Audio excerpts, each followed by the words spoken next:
I don't think I've ever asked you directly where you were when you heard that Dr. King had been shot.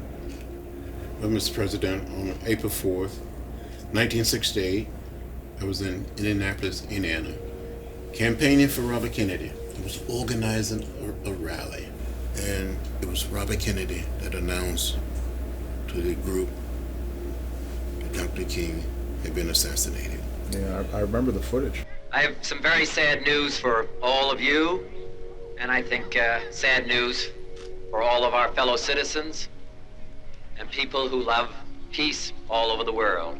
At the spot now, there's a park. It's called King Kennedy Park.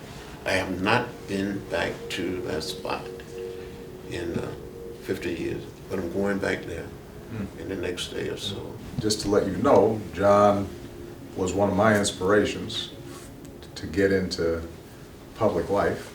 So I thought this would be a good opportunity to connect the people who inspired me with the next generation of young leaders who are going to be doing outstanding things themselves. I'm sorry about the assassination, Dr. King. How did you cope with his assassination? Well, it was a very sad and dark time for me. He was my leader, he was my inspiration.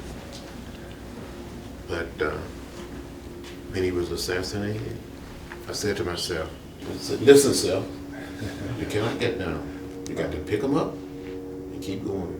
And that's what I've tried to do. The thing I regret, I think, more than anything else, and I probably didn't spend enough time with him and learning from him. I thought he would be around a long time. But there's the sense of urgency that we had, you know? Growing up now, I know that a lot of the things that we do and what we say, it could possibly come with consequences. I've seen that through your work as being a president, your work as being a congressman, and then also a protester as well.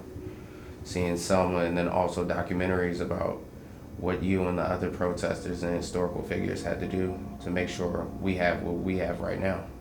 Without that, we wouldn't be sitting here having this type of conversation. So knowing that, I feel motivated to go out and say and do what I believe, and know that there may be some consequences that comes with it, because I know something good could come out of it. And what way can being controversial be a benefit and a disadvantage? That's a great question. In 1963, I was 23 years old, and I was one of the speakers at the March on Washington. I spoke. You're the only living speaker left, aren't you? Only one out of the 10 people that spoke. Dr. King spoke number 10, I spoke number 6.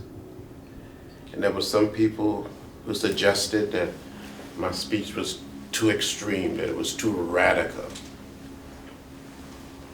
But I thought what I had to say was important to be said. Black people in the South couldn't register to vote simply because of the color of their skin. In some places, people were asked to count the number of bubbas in a bar soap, the number of jelly beans on a jar. If you are speaking on behalf of social justice, then by definition there's going to be some controversy. Because if it wasn't controversial, then somebody would have already fixed it. Dr. King was controversial, but he studied and thought and crafted what he had to say. And he knew when he spoke that he was expressing a truth as well as he could know it. On the Freedom Rides in 1961, I had a seatmate, white gentleman from Connecticut, that we left on a Greyhound bus from Washington, D.C. And we arrived in a little town called Rock Hill, South Carolina, tried to desegregate a waiting room, marked white waiting, and we were attacked by members of the Klan. They beat us and left us lying in a pool of blood.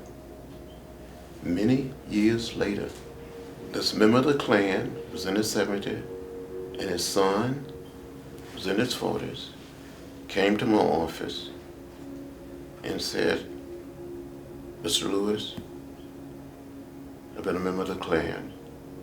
And one of the people that beat you and your seatmate I want to apologize. Will you accept my apology? His son started crying. He started crying. And I said, I accept your apology. He said, will you forgive me? I said, I forgive you. The two of them hugged me. I hugged them back. And the three of us cried. That's the power of the way of peace and love. The power of the philosophy and the discipline of nonviolence. You respect the dignity and the worth of every human being. Part of what you always want to communicate to young people is that being on the right side of history isn't always popular. No. And it isn't always easy. And you don't know when